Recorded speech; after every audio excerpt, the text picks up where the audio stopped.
Okay, we're ready to start Lesson 7. Lesson 7 has to deal with making your financial statements, and 7.1 is specifically the income statement. The income statement records whether you have a net income or net loss by recording the money coming in and the money going out, which is revenue and expenses. There's one item that they're adding on to this, which is a percentage component. This is a percentage relationship between one financial statement item with the other. In this case, we're doing a percentage of sales. So each one of these items in the right-hand column in the income statement will be divided by the sales total amount. And then the percentage is written out. It is extended to the 1/10%. So let's do lesson work together 7.1. It says to prepare an income statement for the month ended July 31st for the current year. Calculate and record the component percentages for the total expenses, net income, round the percentage calculations to the nearest 1/10%. They've given us a partial worksheet, and we're going to be taking our information for the income statement from the middle rows 5 and 6. So you'll be able to, oh shoot, I got a pencil that doesn't work. Let's try another one.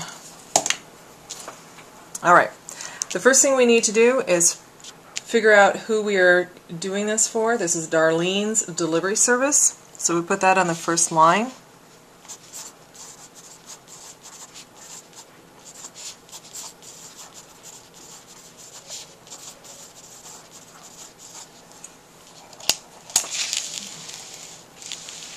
I can't see what you can see. There we go.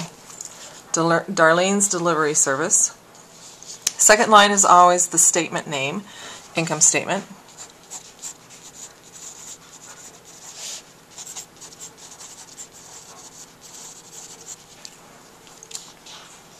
And the income statement is measured for a period of time, and they are doing their fiscal period for just 1 month. So we'll say for the month ended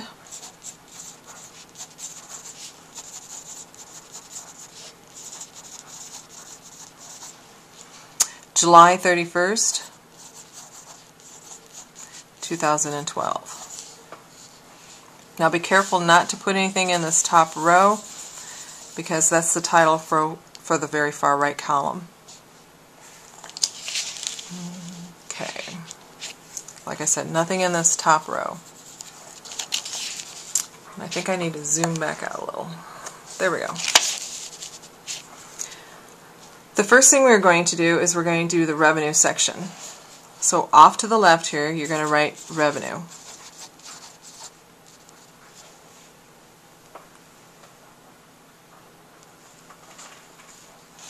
And then underneath revenue, we'll have sales.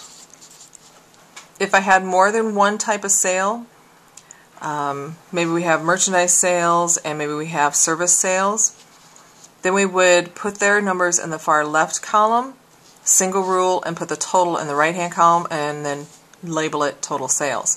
We only have one, so there's no need for a total. So we'll put the number in the far right column. $5,511. Now where did we get this number? If you go back up to the worksheet, sales, income statement credit column, $5,511. The next set of numbers will be expenses, and they will come from the income statement debit column. So back down, we'll put expenses for the category title. And you're going to indent again, listing out the expenses. Advertising, expense,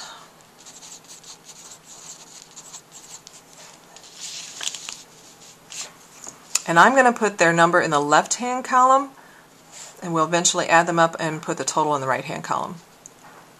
$821.00. Insurance, expense, $300. Miscellaneous expense,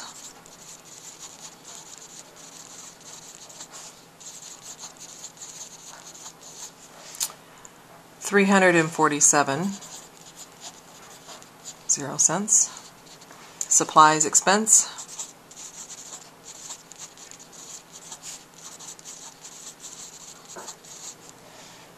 $713.00.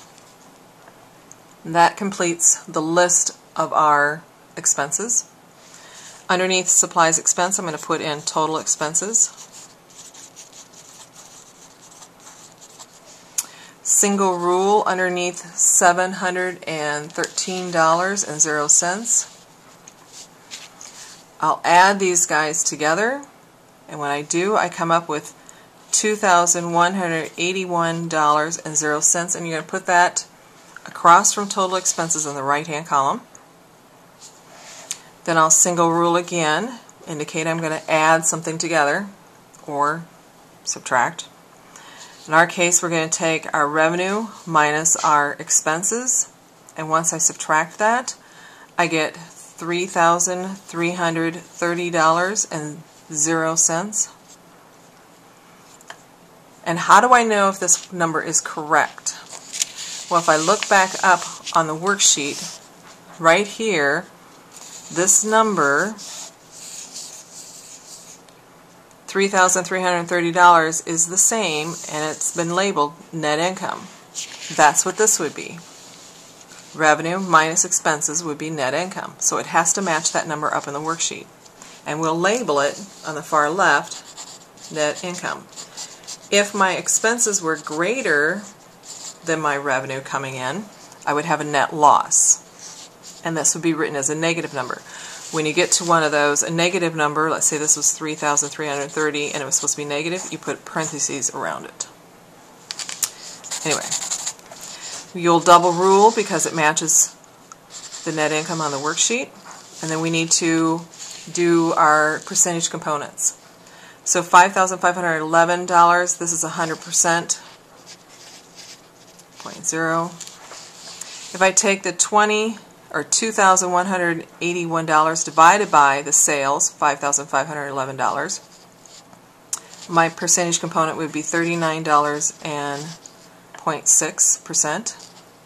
And the net income, $3,330 divided by $5,511, gives me a component percentage of 60.4%. And that's it. You're ready to do on your own 7-1.